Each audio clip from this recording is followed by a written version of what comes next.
Quisiera comenzar con un comentario respecto a cómo se va a conmemorar hoy este 8 de marzo, en qué situación nos encontramos como mujeres este 8 de marzo. Y les digo esto porque hoy lamentablemente nos despertamos con la noticia de un nuevo femicidio ocurrido esta vez en la capital de la República, en el sector de la Argelia, donde un desalmado mató a su pareja a golpes.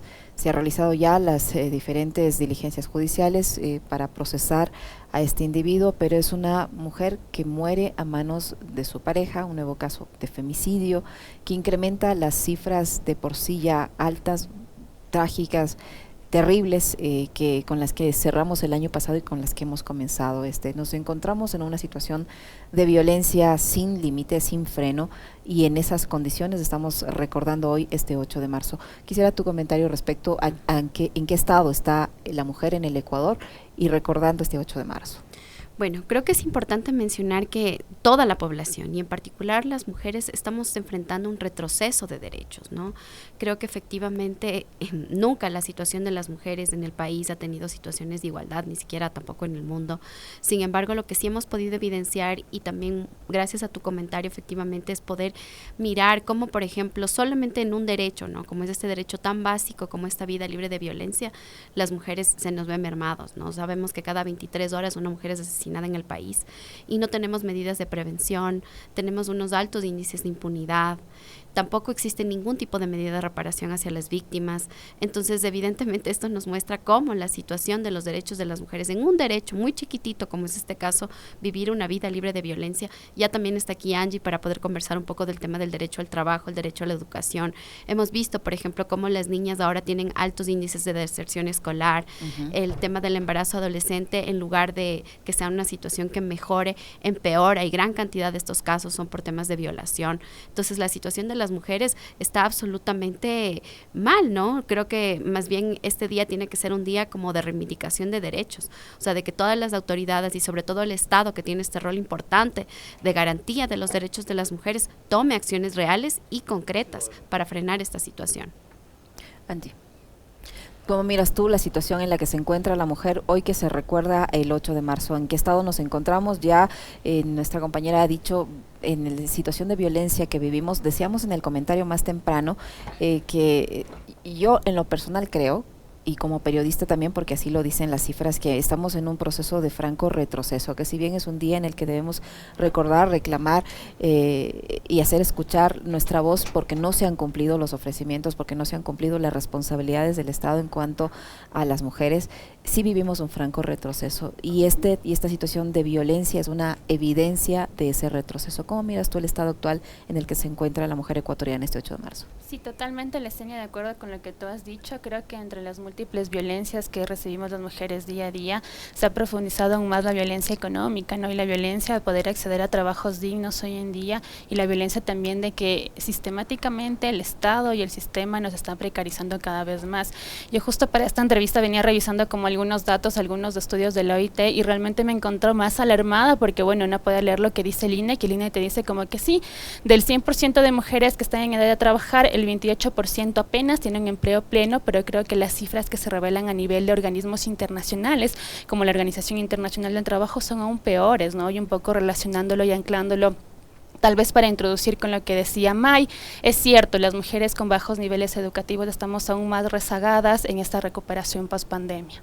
¿Cómo afecta estas inequidades para poder enfrentar la situación actual, por ejemplo, en materia de hechos de seguridad, por ejemplo?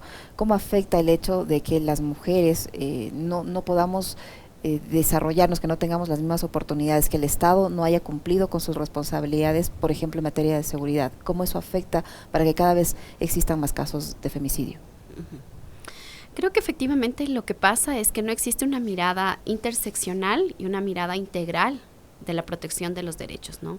Creo que se ha hablado mucho y creo que es un tema muy importante hablar de los temas de seguridad, efectivamente, pero no podemos mirar esta seguridad sin mirar desde una perspectiva interseccional y sin mirar también desde una perspectiva integral, efectivamente, qué es lo que pasa, ¿no?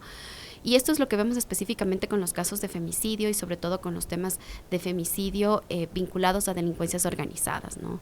La gran cantidad de casos de muertes violentas a mujeres también en el país están vinculados a temas de delincuencia organizada, pero es justamente porque las mujeres se convierten como este botín directamente de guerra, incluso entre las bandas. Y esto hace que incluso la justicia, al decir esto es un tema de delincuencia organizada o un tema de ajustes de cuentas, efectivamente dejen impunidad estos casos. Y efectivamente este es un mensaje, y es un mensaje súper claro de que las mujeres podemos seguir siendo parte de estos botines de guerra, ¿no? Incluso esto en el tema de femicidio, pero si miramos, por ejemplo, las estadísticas en violencia sexual, son sumamente altas también. Y lo que pasa es que las mujeres, nosotros tenemos un grupo que se llama Juntas Nos Cuidamos, es una red de acompañamiento feminista, y lo que hemos podido empezar a identificar es que las mujeres no quieren denunciar. Y muchas de estas veces que las mujeres no quieren denunciar es justamente por temor. No es que las mujeres quieren quedarse calladas y seguir soportando la violencia.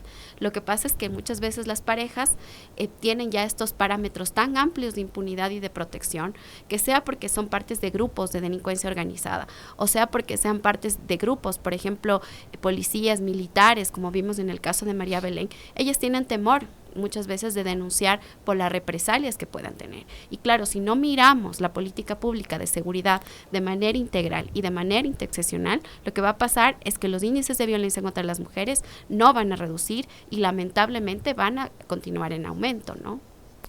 Angie, la violencia también se expresa en el ámbito económico, ¿no?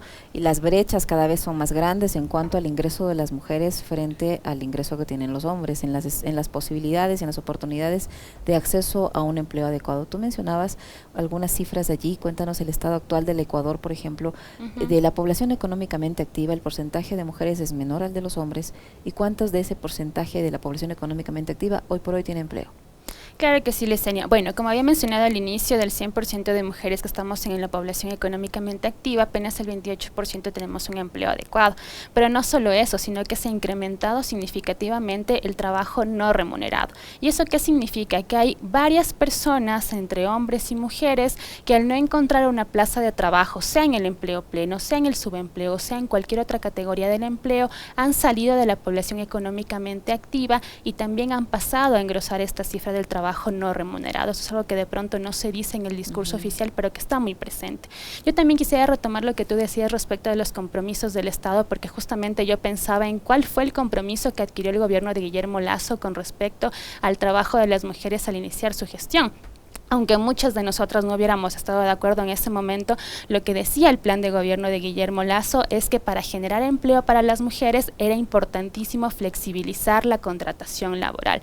Y yo quiero en este espacio aprovechar para demostrar lo falaz del argumento y lo falaz de todo aquello que prometió Guillermo Lasso, porque siendo el 2023 yo he revisado cómo están las cifras de contratación actualmente y encuentro de que de 900,000 contratos que están registrados en el Ministerio del Trabajo, que son estos contratos bajo la protección de la normativa laboral, apenas el 34%. ¿Del sector privado y público en sector general? Privado y público. Apenas el 34% son contratos de mujeres, o sea, apenas el 34%, que son como 300,000 contratos de 900,000 contratos. O sea, es decir, una cifra bastante baja. Pero a mí lo que más me ha llamado la atención es que todas estas formas contractuales que se fueron creando desde el gobierno de Lenín Moreno, justo con esta excusa de poder crear más empleo, me refiero al contrato productivo, el contrato joven, al contrato turístico y al contrato de emprendimiento, que se crearon también con este discurso de poder darle empleo a las mujeres, definitivamente no funcionaron. De las cifras que yo he revisado, en este año las mujeres no llegan ni a la tercera parte de representación en estas formas contractuales.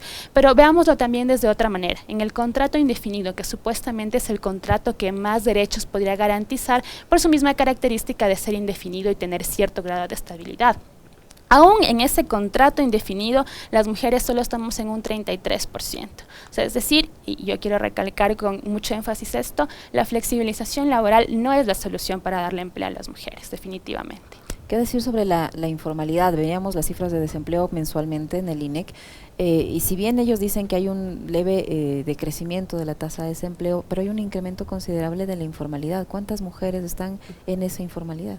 Así es, yo también estuve revisando un poco las cifras y me quedé también impactada porque creo que es la primera vez dentro de los últimos 4 años, exceptuando el periodo de la pandemia, por supuesto, donde la cifra de la informalidad llega al 55%, ¿no?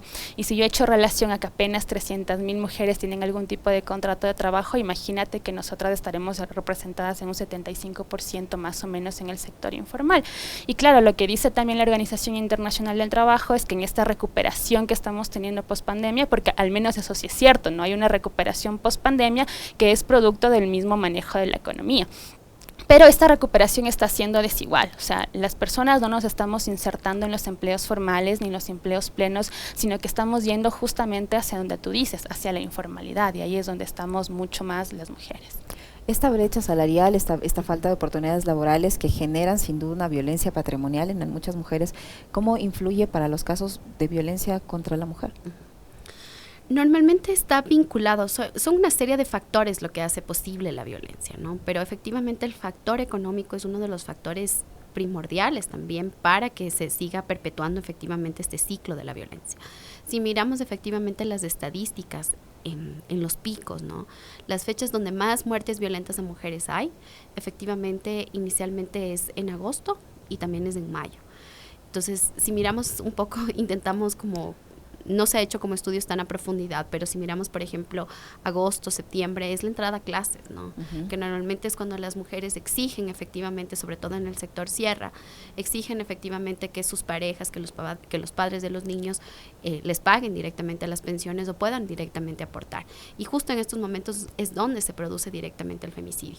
Hemos tenido varios casos de femicidio donde, por ejemplo, matan efectivamente a los niños o incluso también directamente a sus madres por no pagar temas de pensiones de alimentos. Entonces, esto es algo muy frecuente. O sea, creo que efectivamente lo que hace la falta de recursos económicos, la precarización efectivamente de la vida, es que se genere muchísima más tensión en el entorno familiar y lo que va a pasar ahí es que vengan estallidos muchos más grandes de violencia.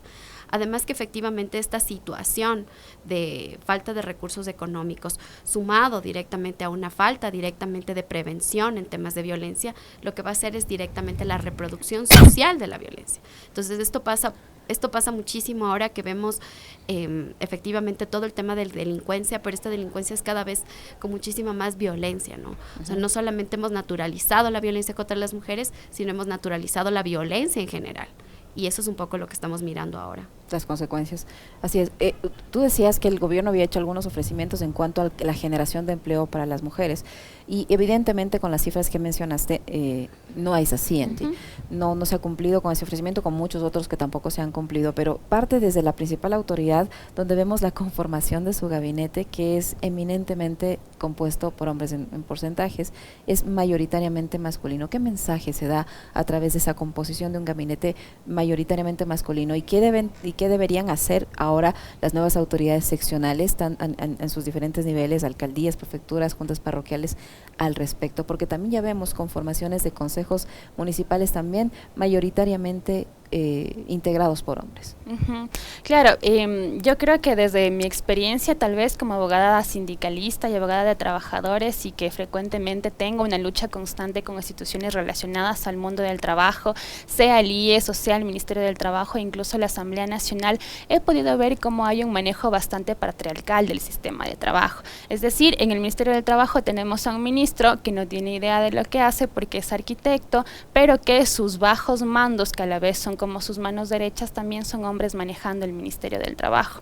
Hemos tenido una serie de casos de impunidad respecto a los temas de acoso laboral, por ejemplo, a las denuncias de trabajadoras porque no se respeta el periodo de lactancia o porque son despedidas mientras están embarazadas. Y eso creo que es un falso compromiso también por parte del Estado, ¿no? O sea, no es suficiente con crear un Ministerio de la Igualdad que más allá del nombre no crea una política pública real, y tampoco es suficiente con decir que en el Ministerio del Trabajo se capacita a los funcionarios con perspectiva de género, si realmente desde el propio Estado, como tú dices, desde la cabeza principal, la consigna ha sido clara en apartarse de todo lo que pueda significar derechos para las mujeres. Eso es algo preocupante y es uno de los temas que justamente se van a tratar hoy en la marcha del 8M, a la que, por cierto, se va a movilizar también el Frente Unitario de Trabajadores, que por primera vez en su historia tiene una presidenta mujer, Marcela Arellano, compañera que también ha motivado a que el sector sindical se una en bloque a esta marcha del 8M con demandas específicas, y yo sumaría entre ellas el problematizar qué es lo que está pasando con el Ministerio del Trabajo. Y además de eso, hace algunos días nos llegó la noticia desde que el gobierno nuevamente intentará introducir un código del trabajo parecido a la ley orgánica, creando oportunidades que se inventó hace más de un año y que fue devuelta por el Consejo de Administración Legislativa, pero nuevamente con este mismo discurso, ¿no?, de que la flexibilización es aquello que traerá empleo. Yo quiero insistir en que en términos generales eso no ha dado resultados, pero en términos particulares para las mujeres tampoco ha dado resultados.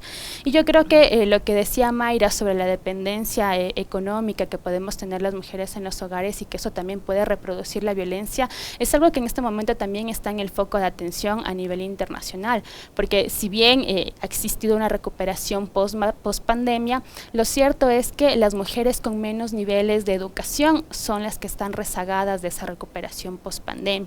Me explico un poco mejor.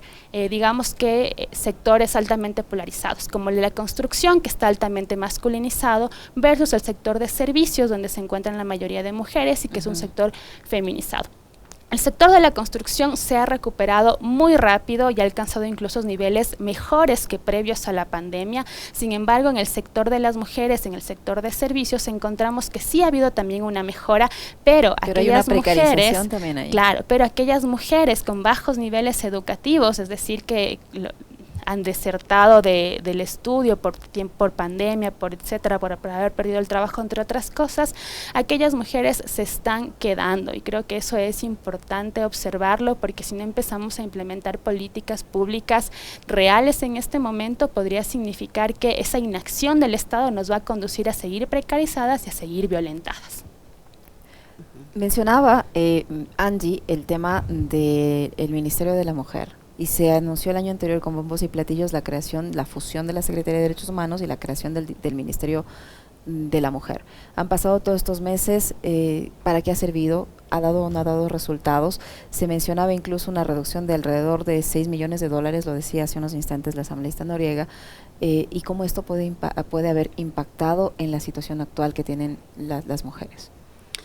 Bueno, lamentablemente justamente el Ministerio de la Mujer fue un cambio de nombre, porque antes tenía efectivamente Secretaría de Derechos Humanos. Creo que lo que pasó ahora es simplemente cambiar, y en lugar de Secretaría de Derechos Humanos dice Ministerio de la Mujer, pero su orgánico funcional sigue siendo exactamente el mismo. O sea, no hay funcionarios públicos que, por ejemplo, se encarguen de lo que es fundamental. O sea, ¿cuál es la competencia real y fundamental que tiene el Ministerio de la Mujer? La implementación de la ley orgánica para prevenir y erradicar la violencia contra las mujeres. Es una ley que es únicamente un buen discurso, sin embargo, en la práctica no ha podido ejecutarse de manera correcta, ¿no? Tenemos en la ley varios ejes, ¿no? El eje de prevención, el eje de protección, el eje de atención, el eje de reparación integral. De todos estos ejes, efectivamente el Ministerio de la Mujer es quien tiene que hacerse cargo. Lo que vemos en la práctica es que esto no pasa, ¿no? Incluso en las cosas más chiquititas y más básicas, como han sido los centros y la Red Nacional de Casas de Acogida, hemos visto cómo las compañeras que llevan adelante como esta labor fundamental en este lugar donde las mujeres son mucho más vulnerables porque pueden estar a las puertas directamente de un femicidio, y han tenido que hacer marchas, han tenido que hacer plantones, han tenido que hacer una serie de acciones efectivamente para exigir lo mínimo de lo mínimo, como es un presupuesto. Y ni siquiera este presupuesto es que es para el funcionamiento total de las casas, simplemente cubren una parte directamente del funcionamiento. Y en este lugar, que es esta atención primordial y básica, vemos como el Ministerio de Justicia, el Ministerio de la Mujer tiene una serie de dificultades, peor aún en temas de prevención. Yo les invito a mirar qué campaña hemos visto o qué acciones hemos visto en prevención. Nada, absolutamente nada. No se habla directamente de prevención, más allá de un cierto discurso oficial, o si es 25N, nos vamos a poner aquí un lacito, sea tomate o sea morado, por parte del Estado. Campañas de prevención son absolutamente nulas. El Consejo de la Judicatura algo más o menos ha ido implementando, sin embargo, hasta el Consejo de la Judicatura también se ha quejado de la reducción de presupuestos.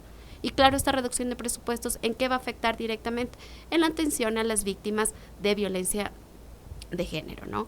Entonces sí creo que la situación es bastante complicada, creo que el ministerio tiene una obligación bien importante y tiene unos retos importantísimos que asumir. Efectivamente, la secretaria se le han hecho una serie de increpancias directamente. Creo que esta es la oportunidad y que este 8M sea esta oportunidad directamente para que tenga un compromiso real hacia la ejecución de la política y sobre todo aterrizar la ejecución de la ley orgánica. Pero el gobierno se ha reunido con varias organizaciones de mujeres, hemos visto allí encuentros que han sido bastante promocionados. ¿Qué ha pasado allí? ¿Qué pasa con en esos grupos de mujeres que no dicen, por ejemplo, lo que tú estás diciendo? ¿Qué tan efectivo ha sido o no la creación de este Ministerio de Justicia que en la práctica vemos que no está dando los resultados esperados? Bueno, creo que efectivamente uno de los principales problemas que ha tenido el gobierno es que no ha sido un diálogo plural. O sea, no creo que ha tenido como la oportunidad de poder reunir con todas las organizaciones o al menos con los ejes fundamentales de las organizaciones, ¿no? Por ejemplo, nosotras desde Surcuna trabajamos específicamente el eje de justicia y el tema de acceso a la justicia. Creo que somos de las organizaciones a nivel nacional que mejor conocemos cómo está funcionando el sistema de acceso a la justicia y también, por ejemplo, el tema de acceso a la salud en temas de abortos legales, ¿no? Creo que, sin embargo, este diálogo tan plural no ha existido, ¿no? Creo que, si bien es cierto, el gobierno se ha reunido con ciertos grupos, creo que no ha sido lo suficientemente plural en su diálogo para poder integrar efectivamente todas las voces. Y creo que esa es una de las deficiencias.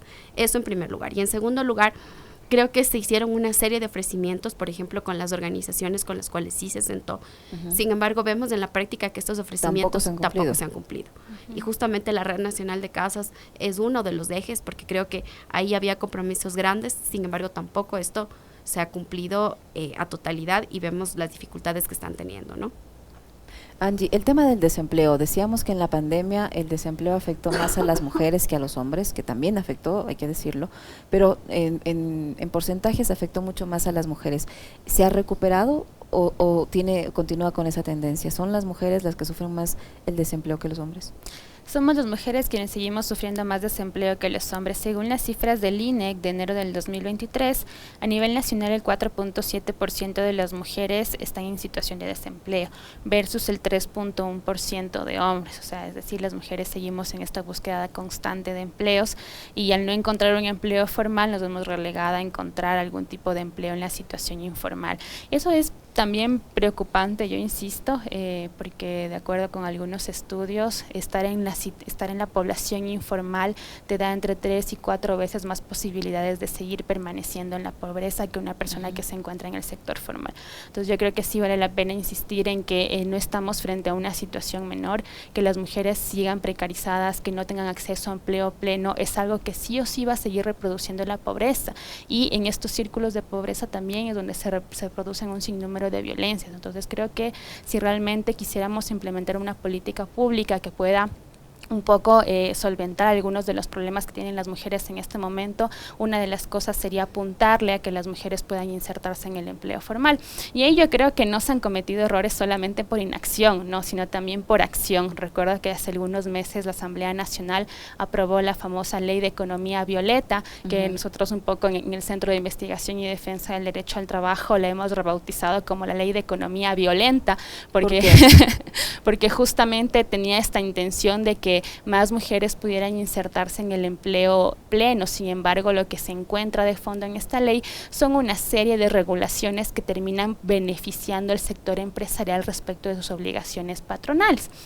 Pero además, ¿una especie de flexibilización disimulada? Exactamente, o sea, hay artículos declarativos, ¿no?, que dicen las mujeres víctimas de violencia tendrán preferencia en la contratación, ya, pero o sea, de esa norma declarativa que se lo baje a política pública, habrá primero voluntad política, un cambio de gobierno y segundo, una serie de políticas públicas para ser implementadas.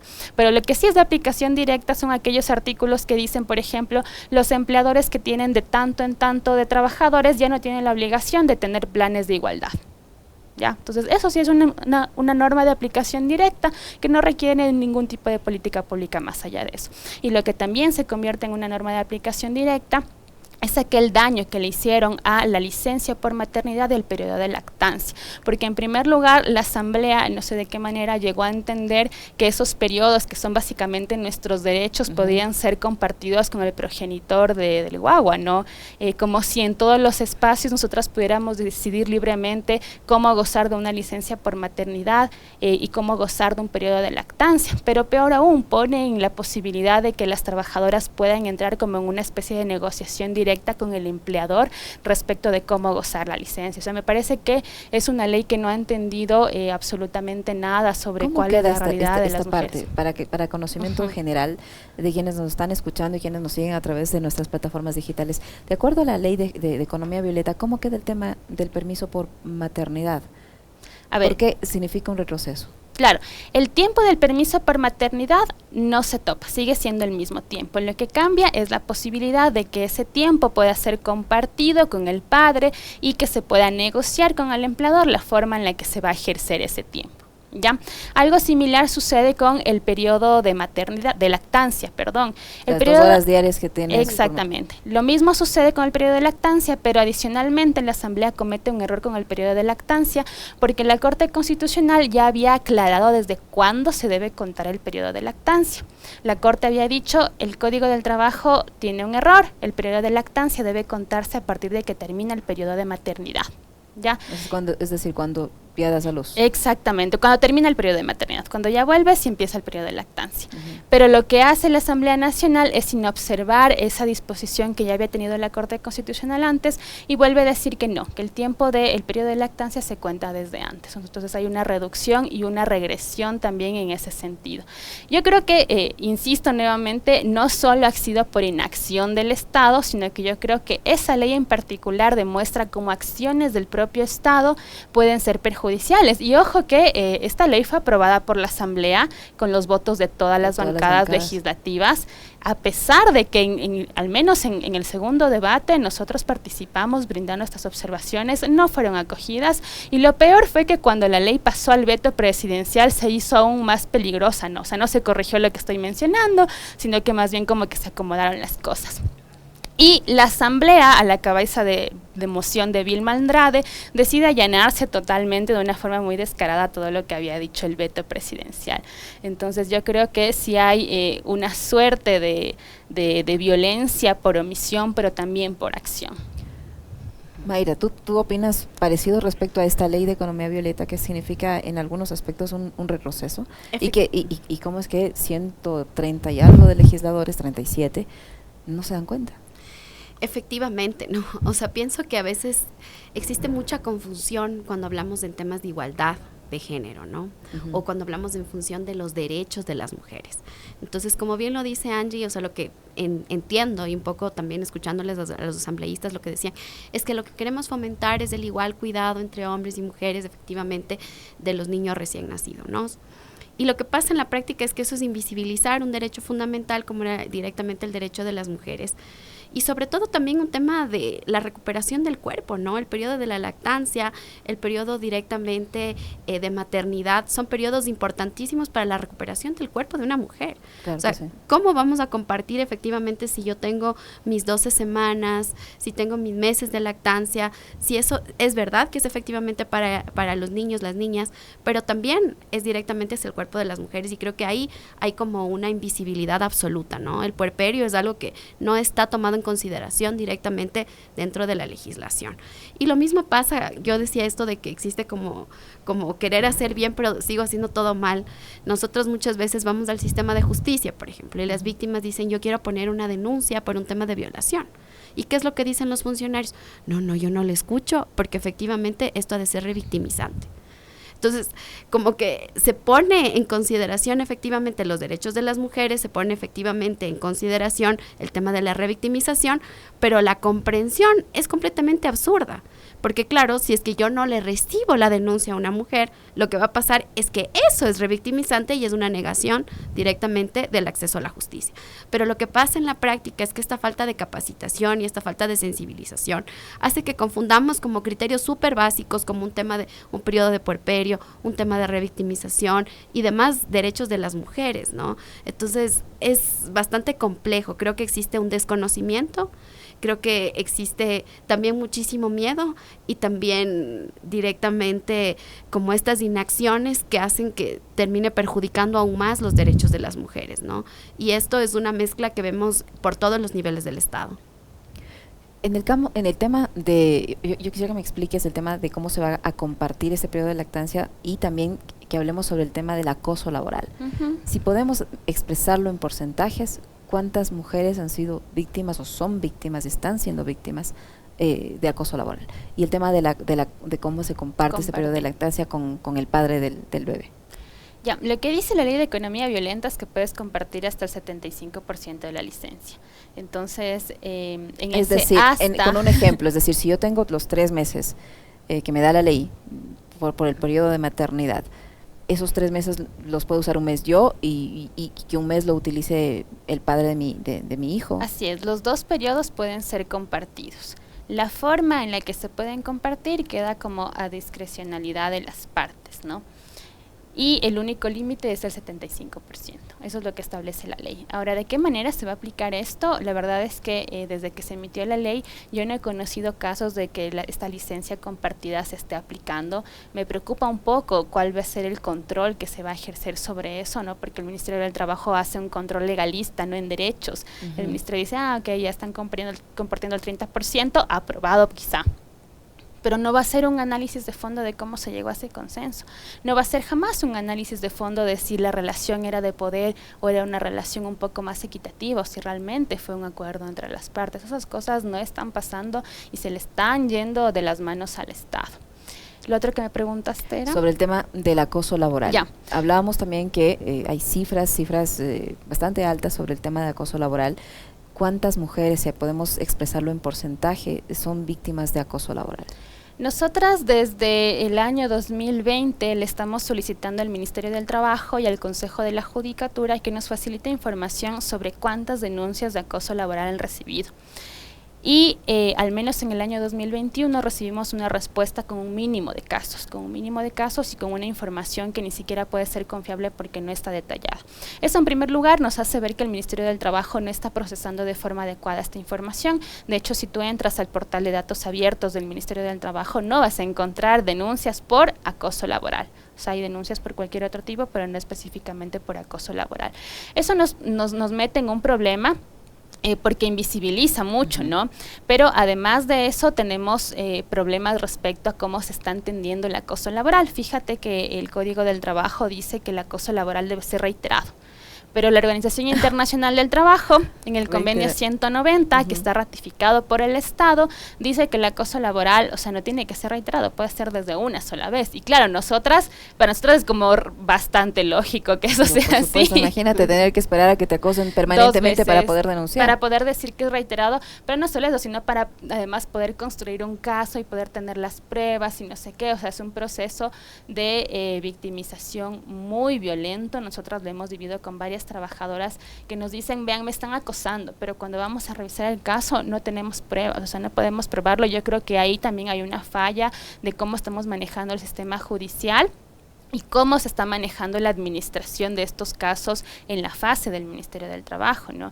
Lo que ahora se está proponiendo, y creo que sería chévere también aprovechar el espacio para esto, en abril, a finales de abril, viene una misión de la Organización Internacional del Trabajo, donde se van a tratar algunos temas y ojalá también podamos tratar este tema, ¿no? Pero principalmente vamos a hablar sobre sindicalización por rama y, por supuesto, la posibilidad de que las mujeres sean autónomas en relación de dependencia, puedan sindicalizarse y puedan entrar a negociar directamente con sus empleadores, aunque ese empleador sea el Estado. Y eso nos incluye a municipios, gobiernos provinciales, a todo tipo de nivel de administración. Yo creo que hay una apuesta muy importante porque las mujeres, sobre todo las trabajadoras autónomas, puedan sindicalizarse y estamos con la mira en eso. Mayra, el tema del registro único de violencia, yo recuerdo que se hablaba mucho también sobre esto que es considerado como un logro. ¿Se logró implementar? ¿Está funcionando? ¿No está funcionando? ¿Para qué va a servir? Creo que el registro único de violencia es una de las promesas históricas incumplidas del gobierno, porque efectivamente no tenemos todavía un registro que permita, como efectivamente, como dice la ley, que podamos saber efectivamente todas las violencias y los casos que ya ingresan y que el Estado pueda directamente brindar sus servicios. Eso no existe. Creo que es una de las promesas incumplidas. Mira, nosotras hace poco estamos llevando varios casos, sobre todo de hijos víctimas de muertes violentas de mujeres, para poder acceder al bono, ¿no? El bono que ya diseñó el Estado y que desde el año pasado, justo desde el 8 de marzo del año pasado, permitía que el bono pueda darse a todos los niños, niñas y adolescentes cuyas madres hayan sido víctimas de una muerte violenta. ¿Cuál es el principal problema que tiene el MIES? El principal problema que tiene el MIES es que no sabe dónde están los casos. Es la sociedad civil la que tiene que darle directamente al MIES en femicidio.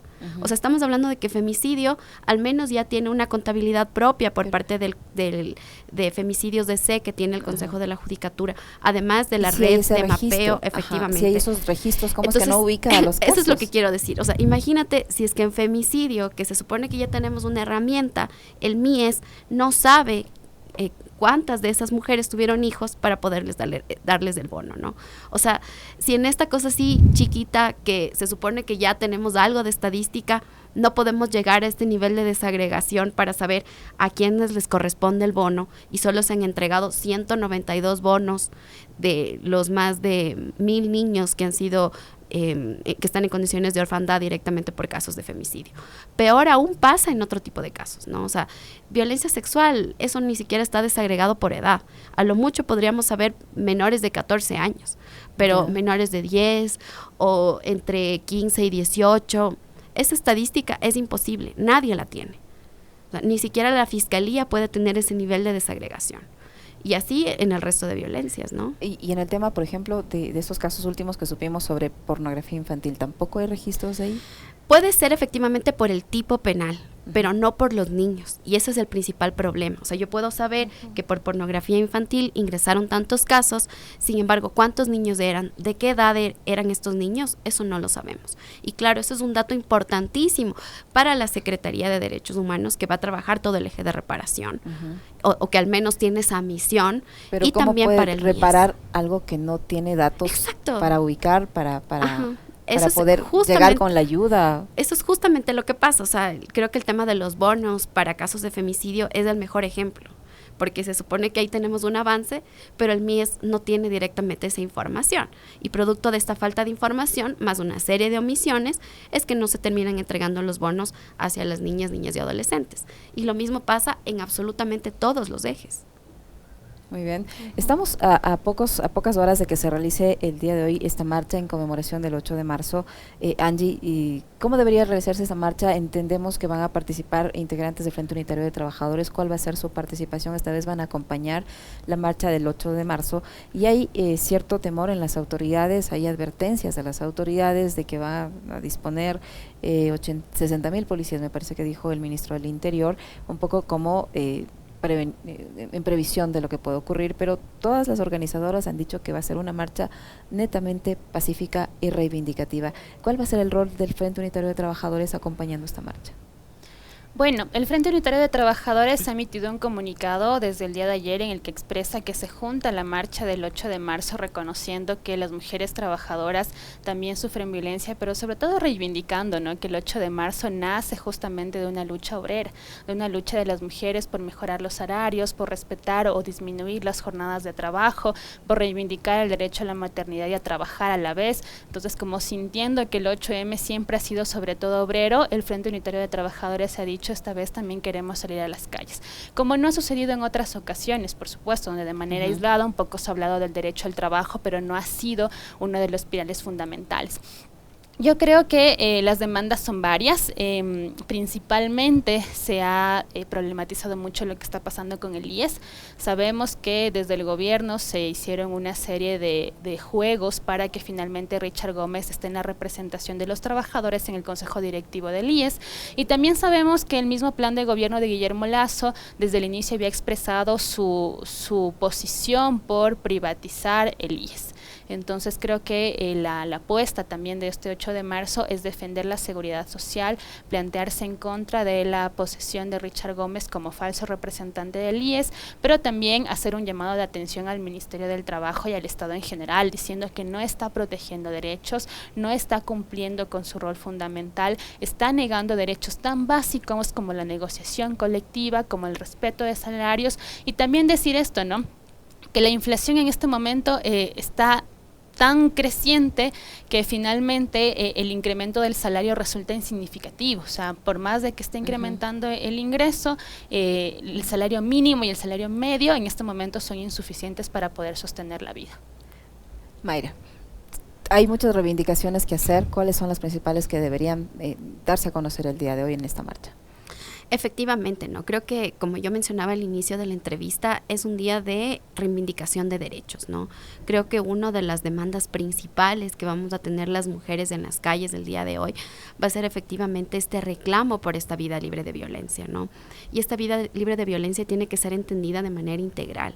O sea, efectivamente el Estado tiene que tener un rol fundamental en la garantía directamente de los derechos, y para eso con los 3 ejes fundamentales, ¿no?, como es prevención, investigación, sanción y también directamente la reparación a las víctimas. Creo que este es uno de los clamores principales y una de las exigencias fundamentales que las mujeres vamos a tener en la calle. Y en segundo lugar, creo que también tiene que ser un mensaje social. Este mensaje social tiene que ir hacia la desnaturalización de la violencia, ¿no?